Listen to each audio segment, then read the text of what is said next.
Alright, so day 2. I got the tires mounted and got some other stuff, and I'll show you those in just a sec. Okay, so besides just tires, I picked up a couple other things. See the stock box intake for reasons I'll show you in just a sec. And one thing I was really excited to get yesterday that I wasn't expecting is these StockTech slotted rotors. I've been wanting these for a really long time. I just never had the money enough set aside to buy them. But worked out a trade deal for some stock Series 2 taillights, and I got them now. Also, I got a bunch of stuff you'll be seeing in a picture right now. But we're going to go over to the car, and I'll show you why it's important that I got that intake.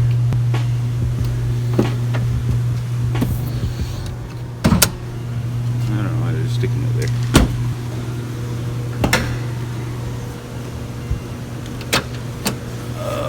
Okay.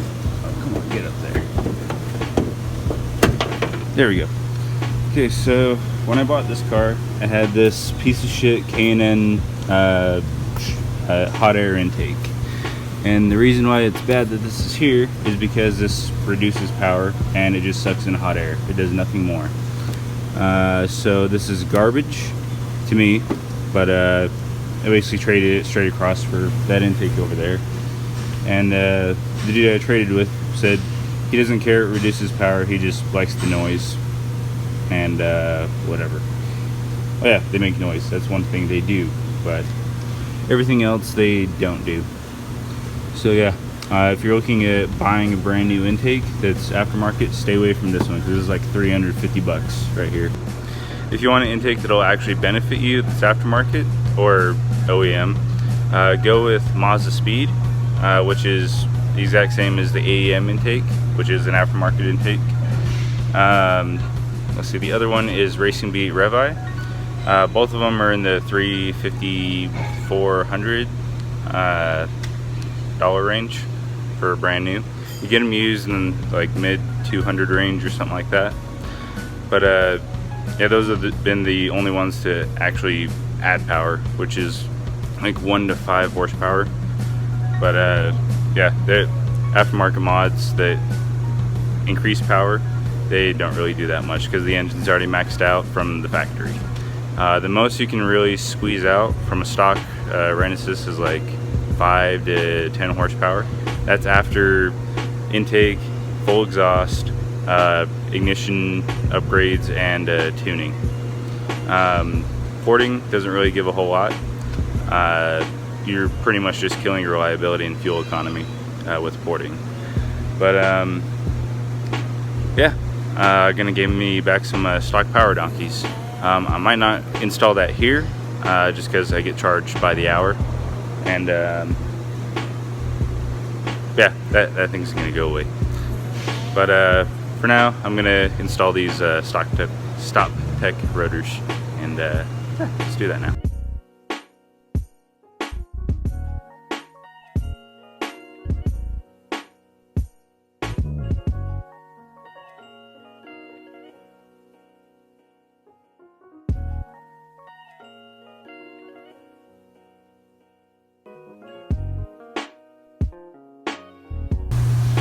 Old rotors off, new rotors ready to go back on. And also, while taking off the rotor, one of these retaining screws stripped the hell out. These things fucking suck. Yeah, there's the remnants of the old one, but not too big a deal. These don't really matter too much because all they are retaining screws. You don't actually even need them on. All it does is just hold the rotor in place while you put the brake assembly back on. But yeah, let me go ahead and put this rotor on.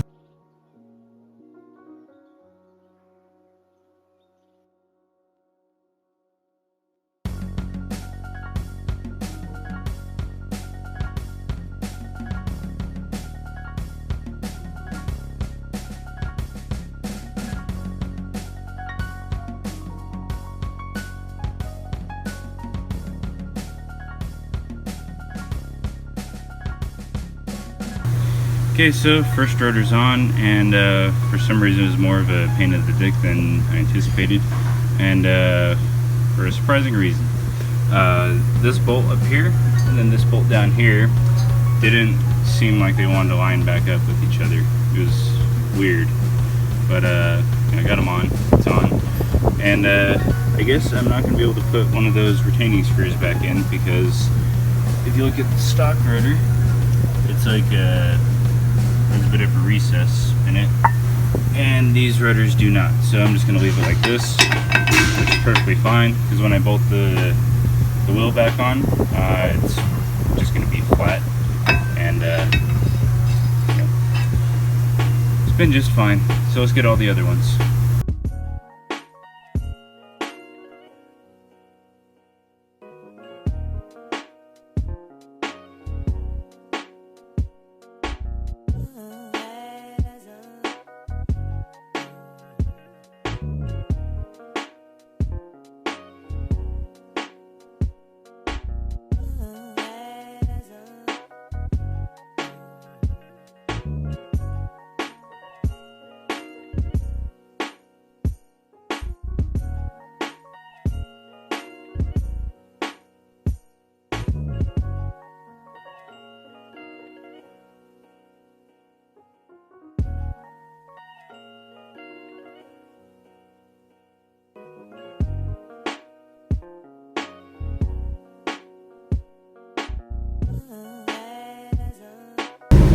Okay, well, I'm fucking stupid, and here is why. So, remember when I was talking about how these rotors didn't have the thing for these little retaining screws? Well, they do. And the reason is because I mounted the rear rotors on the front. Now, that wouldn't be so much of an issue if the rotors were the exact same size, but they're not. Rear rotor is smaller than the front rotor. So yeah, I just spent the last like what 10-15 minutes or however long it took me to switch the rotors around. But yeah, now this side's done. Now we gotta take this rotor off and put it on the back, and then well, disassemble that and then put that last rotor right there on the back, and then I'll be done.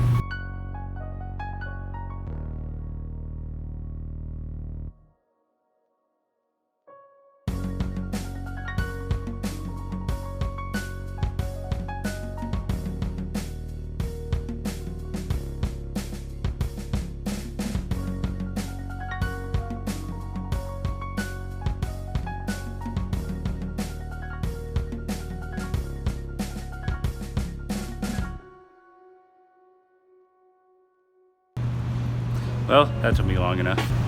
Alright, so got stop take rotors on all four corners, and the right rotors on the right end. So yeah, I feel really stupid that I didn't know this already, but yeah, front rotors are bigger, rear rotors are smaller. Because the rear rotors are less significant than the front, because this is where all the braking, most of the braking takes place.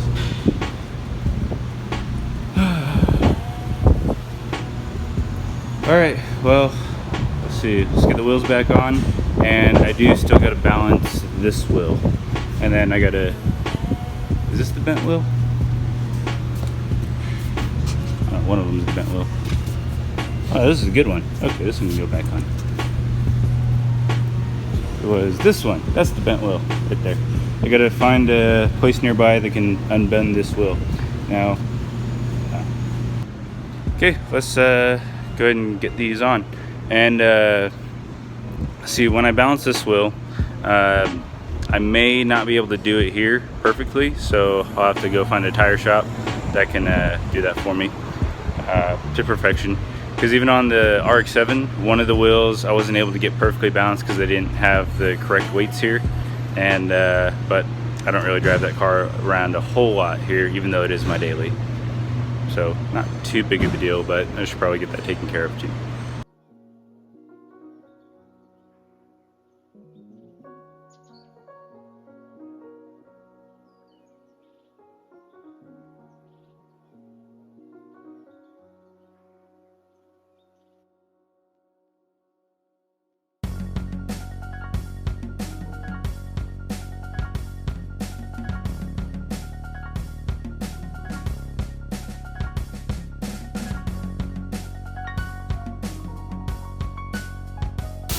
Okay, so wheels are back on, and I can lower the car now.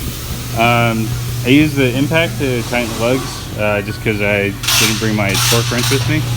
So I'm just gonna keep them tight with the impact and nothing else until I get back to the barracks, and I'll just use my torque wrench there. Or actually, I'll see if they have one here first, which they should. But yeah, for right now, this is done. I'll get it back to the barracks, and then just continue from there with the intake stuff. Because again, I'm being charged by the hour to be here, and you know, don't want to pay for installing stuff that I could just do at the barracks. So yeah, let me get there.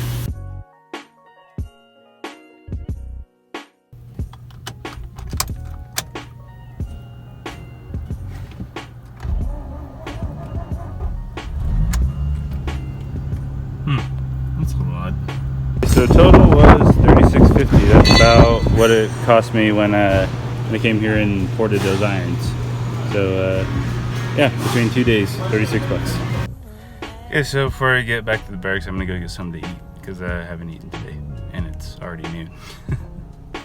Okay, done eating. Now let's see how this does with a hot start.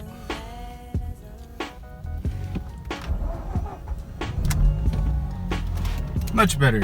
I wonder if the battery's starting to go or something. Because yeah, it starts like that every single time if I drive it like once a day or a few times a day. But like when I started at the auto shop where it was sitting there overnight, actually no, that would cancel that out, wouldn't that? Anyway, I think my battery might be going on this. I'll have to take it and get it tested and see if it passes or not. If it doesn't, then I'll just buy a new battery. But yeah. Okay, so let's get back to the barracks. And shit, I really need to shave. Do that too. Yeah, so I'm about to be at Oasis Wheels, and we'll see if we can get this wheel fixed.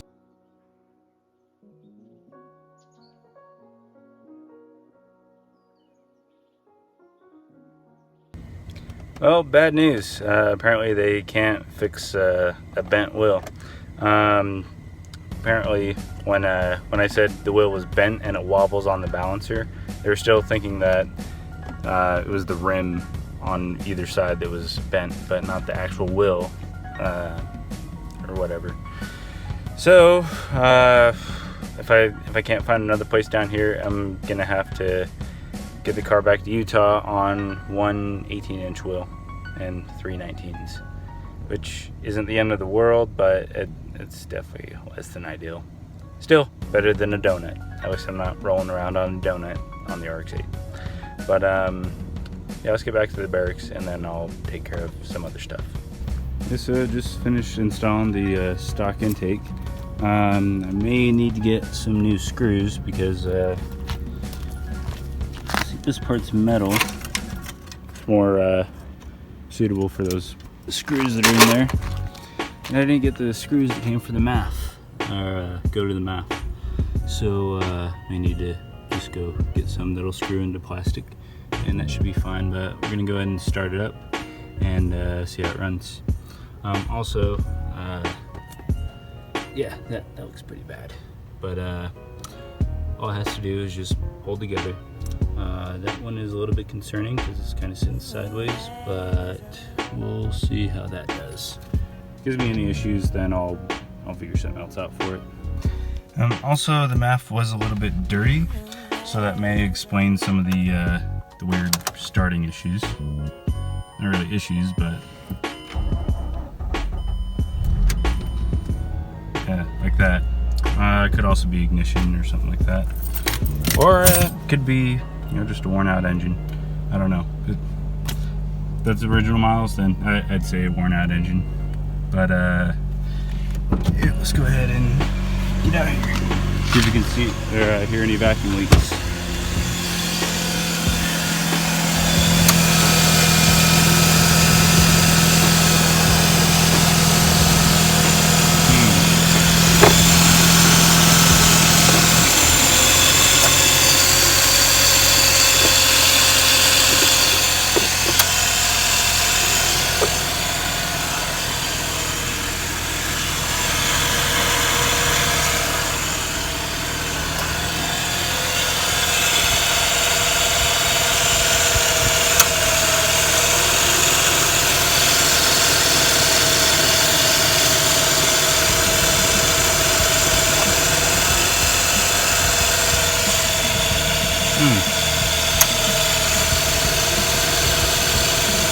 sure if that's a vacuum leak I'm hearing. May have to order a full silicone aftermarket recording thing, recording replacement. Should be seeing a picture of that now. I think it's Steve Miracle offers those, and they look pretty good, but yeah, this doesn't look good at all.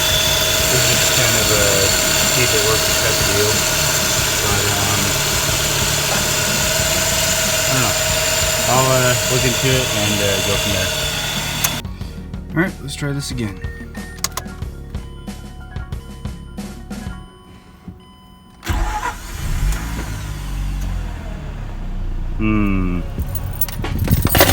Yeah, it starts up much better now.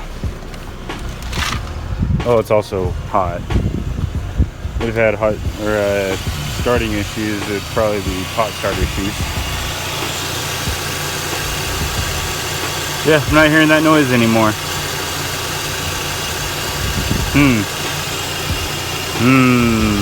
Okay. Alright, let's rev it up a little and see how it climbs RPM, because with the stock one it seemed like it was struggling a little bit.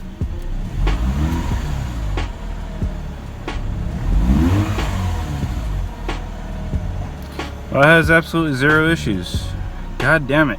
I really want to run a stock intake. Okay, so second take on stock intake. We shouldn't have any vacuum leaks this time. It was definitely a vacuum leak the last time I was trying it, but you know, we got the stock connector thingies on there. It's not jimmy rigged like the way I had it. And then this is more secure. I don't think this was, the MAF was very secure. Let's go and give it a try.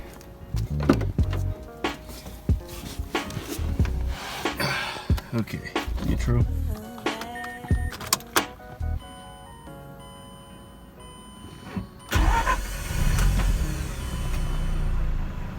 Started much easier. Let's go listen for noises. I don't hear any vacuum noises.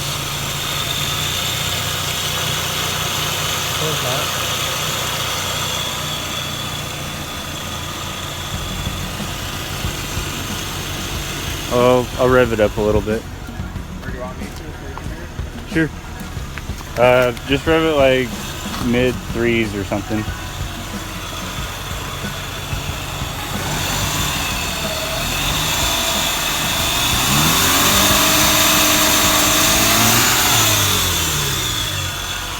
All right, I'll do it, then you listen.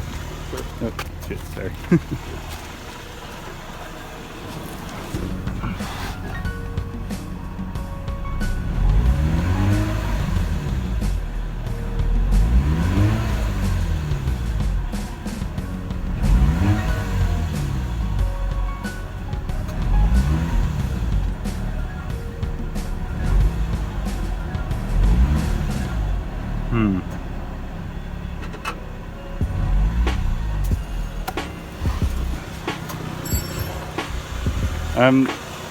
I'm feeling like some kind of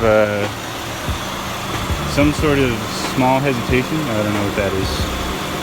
Like right when I press on the throttle, going from 1,000 up, I feel like a light hesitation, then it's fine after. I don't know if you felt that at all. I was looking for it, but... Or you think I'm just being overly picky? Maybe, I don't know. Probably. I don't know how it drove before. I'll try it again. Okay, so the hesitation I'm talking about is like right when I press on the throttle. Get a little bit of a vibration and shakes. Then it smooths out just fine afterwards, after about like 1500.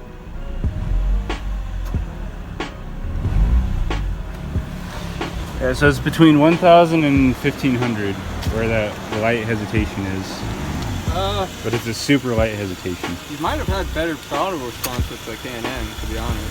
It's less... Could be a less restricted filter. This might just have more resistance compared to it. Oh, maybe. Yeah, man. I can't really comment on how it drove. I'll probably drive it back to base like this and see how it is on the highway and stuff, and we'll see how it is from there. Yeah, so just learned something new that was wrong with the R3, mainly just this intake. So not only the fact that a power reducing hot air intake was in the car, but these screws were only hand tight.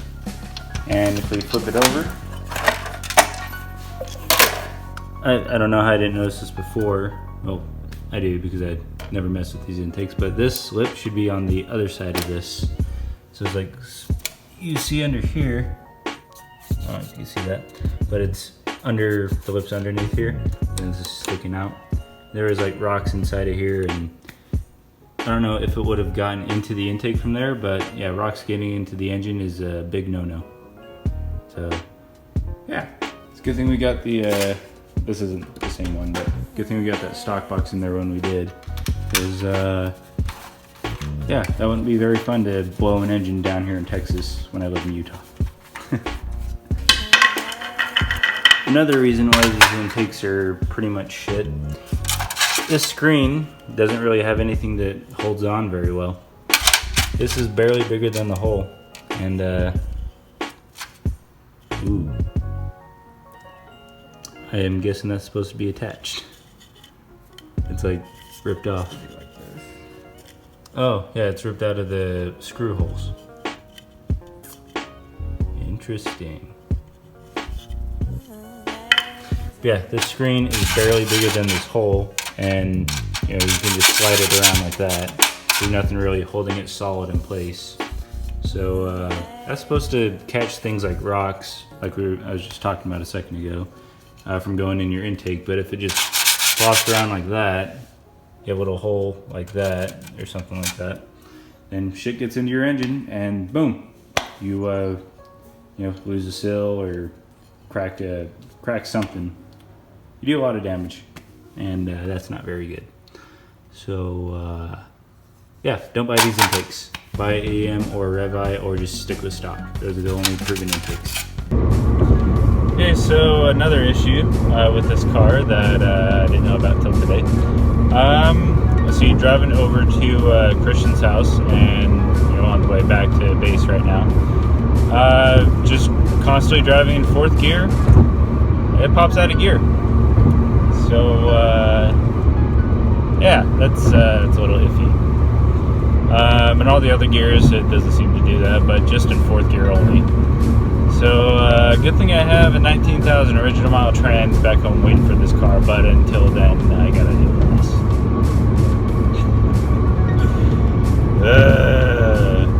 Learning new things about the car is kind of worrisome. And one other thing I did notice on the way back is car seems a little bit more alive with the stock intake versus the K&N. It doesn't have much of the same noise as the K&N did, but I can more than live without that, knowing that I have some stock power donkeys back. But yeah, the car seems to run just fine. Doesn't exactly run really any different. Earlier, I think I was just being really picky about that little hesitation from idle, but yeah, I don't think I really need to worry about that. Yeah, car runs great. It seems like it picks up a little bit quicker, redlining through the gears and stuff like that. And yeah, happy I have a stock intake again. Or not again, because I never had a stock intake to begin with, but you know what I mean. But it will be interesting to see how this car runs with my AEM intake when I finally get back to Utah, and see what 1, 2, maybe 3, if I'm lucky, extra power donkeys is like on a 130,000 mile engine. Again, I have no idea if this is original in mileage or not, but Yeah, I'm gonna call it a night for now, and then pick back up tomorrow. This is a 3-day fucking video. Holy shit. All right, see you tomorrow.